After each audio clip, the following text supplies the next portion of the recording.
Olá, você sabia que muitas pessoas deixam de receber o BPC-Loas por não responderem de forma correta as perguntas da assistente social?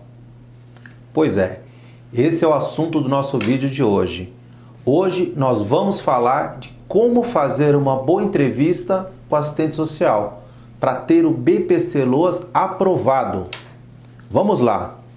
Não se trata de mentir para o entrevistador, mas de dar respostas objetivas, como por exemplo, pergunta se é uma mulher desempregada, se ela trabalha de alguma forma.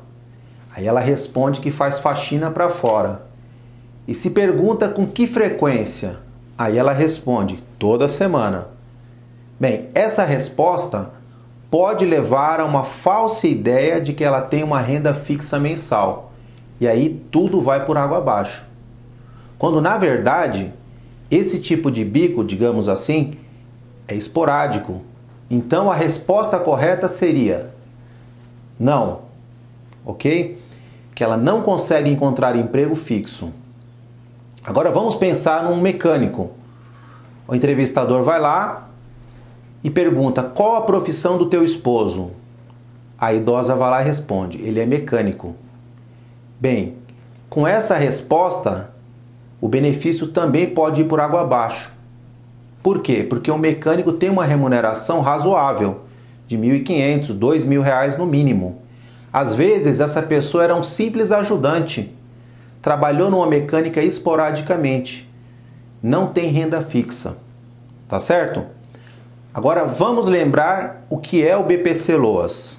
Vamos lá. O benefício de prestação continuada, o BPC-Loas, é a garantia de um salário mínimo mensal à pessoa idosa, com mais de 65 anos, ou com deficiência que comprove não possuir meios de prover a própria manutenção, e nem de tê-la provida por sua família. Para ter direito, é necessário que a renda por pessoa seja menor do que 1/4 do salário mínimo. Por se tratar de um benefício assistencial, não é necessário ter contribuído para o INSS para ter direito ao benefício. No entanto, esse benefício não paga 13º salário e não deixa a pensão por morte. O BPC-Loas é um benefício já antigo. Ele está entre os programas do governo criados para garantir a dignidade da pessoa humana, uma vez que milhões de pessoas vivem à margem da sociedade, sem um mínimo de garantia para a sua sobrevivência. Bem, agora com essa crise que estamos passando, esse assunto vem bem a calhar, não é mesmo? Bom, muita gente confunde o BPC-Loas com aposentadoria, mas na verdade é um benefício assistencial, com prazo determinado, ou seja, enquanto durar a situação de miserabilidade, de extrema necessidade. O direito a esse benefício, portanto, ele é restrito à pessoa com deficiência e aos idosos com mais de 65 anos, sendo garantido até para estrangeiro que mora aqui no Brasil, desde que comprove que não possui meios de prover o próprio sustento e nem que a família lhe sustente. Então, para ter acesso a esse benefício, é necessário provar que é baixa renda, aí que mora a questão. Muita gente não consegue fazer essa prova de maneira correta, e aí acaba não tendo acesso a esse benefício. Sem falar que muita gente já recebe há anos, é convocada para prestar informações e acaba se complicando e perdendo o benefício. Bem, para a pessoa com deficiência de longo prazo, como eles exigem, como eles dizem, ela deve provar que não pode trabalhar, isso através de laudos médicos, e deve provar também que é baixa renda. Já para os idosos com mais de 65 anos, basta provar que é baixa renda. Tá certo? Bem, antes o INSS fazia uma simples entrevista e pronto. Admitia que a pessoa era baixa renda e concedia o benefício ao idoso ou ao deficiente, por uma simples declaração. E depois checava essas informações ou sequer nem checava. pois já ouvimos falar de pessoas que receberam por anos esse benefício sem mesmo ter qualquer necessidade, não é mesmo? Pois bem, o governo mudou as regras há aproximadamente uns 3 anos e passou a cortar os benefícios recebidos de forma irregular e também passou a exigir o cadastro no CadÚnico, aquele que é feito no CRAS. Com isso, passou a haver um filtro, passou a haver um cruzamento maior de informações, dificultando o acesso a esse benefício. Muitas vezes por não ter direito, mas pela forma com que as pessoas prestam as informações. Bom, continuando. Então, depois de conseguir os laudos e o cadastro no CadÚnico, a pessoa deve dar entrada junto ao INSS. Deve preencher uma série de formulários e aí essas informações serão processadas e será verificado se a pessoa tem ou não direito ao benefício. No INSS já começam os problemas. Por vezes o INSS pede para levar novos documentos desnecessários, outras vezes pede documentos que já foram entregues, outras vezes demora 6, 8 meses para marcar a perícia, outras vezes alega que as informações do CadÚnico não chegaram, enfim, uma infinidade de barreiras. Agora imagine uma pessoa idosa, analfabeta e adoentada que necessite desse benefício. Simplesmente ela vai ficar sem acesso a esse direito. Bem, dito isso, ou melhor, feitos os trâmites do INSS, vem um não. Aí o segurado se desespera e não sabe o que fazer. Bem, ele pode fazer um recurso junto ao próprio INSS, mas fica receoso, pois pode demorar e pode vir uma nova negativa. Então, esse cidadão decide levar a questão para a Justiça Federal, que é a justiça competente para resolver essas questões.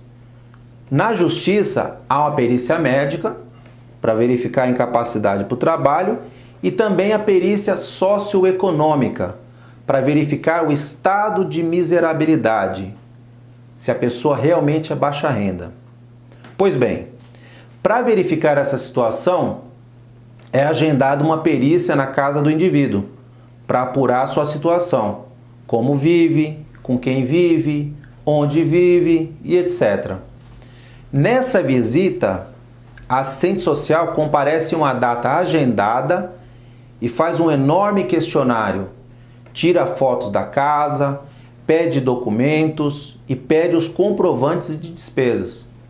Tudo com a maior educação, para comprovar que a pessoa realmente necessita do benefício e também para confrontar com as informações do CadÚnico e dos bancos de dados do governo federal.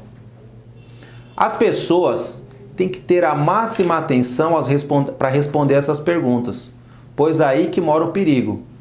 Se responderem de forma a deixarem dúvidas, podem botar tudo a perder.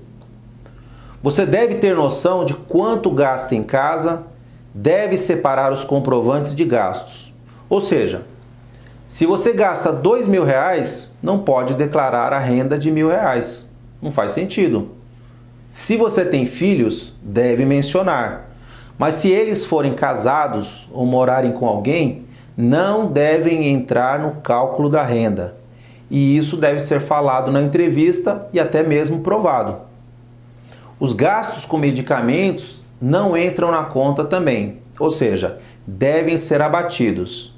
Enfim, se tiver outro idoso ou outra pessoa recebendo um salário mínimo na casa, deve ser desconsiderado. Viu só? Esses detalhes fazem toda a diferença. Não precisa se preocupar se tem 2 TVs, se é casa própria, se tem conta poupança em banco, se tem um fusquinha na garagem. Não é esse o ponto. Não precisa se preocupar. A questão é provar que não tem renda nenhuma ou uma renda muito baixa, 1/4 do salário mínimo por pessoa. Agora, recentemente, mudaram para meio salário mínimo. E isso é muito bom, pois aumentaram as possibilidades para muita gente. Mas aí veio a Lei 13.982 e diz que só vai admitir o meio salário mínimo a partir de 2021. Mas tudo bem, já é um avanço, tá certo? O que me chama mais atenção é que muita gente tem direito ao benefício e acaba não tendo acesso. Daí, quando você vai verificar, foi uma simples informação prestada errada. Já vi muita gente dizer para a assistente social que precisava do benefício para complementar a renda. Ou seja, meu Deus do céu, se você pede esse benefício, deve ser quase miserável, deve estar necessitando. Não pode ter renda suficiente para se manter, ou ter aquela renda mínima e ainda ser deficiente ou idoso com mais de 65 anos. Mesmo assim, muita gente fica de fora. Por isso, é importante o suporte de um advogado para preparar todas as provas e acompanhar todo esse processo desde o início, ok? E para aqueles que foram convocados pelo INSS, pelo Pente Fino, também é fundamental o auxílio de um advogado. Porque a questão das provas é uma questão delicada e um passo em falso pode comprometer tudo e você pode ficar sem o seu benefício. Ou pior, pode até ter que devolver o benefício recebido ou ter problemas para receber uma pensão por morte no futuro. Tá ok?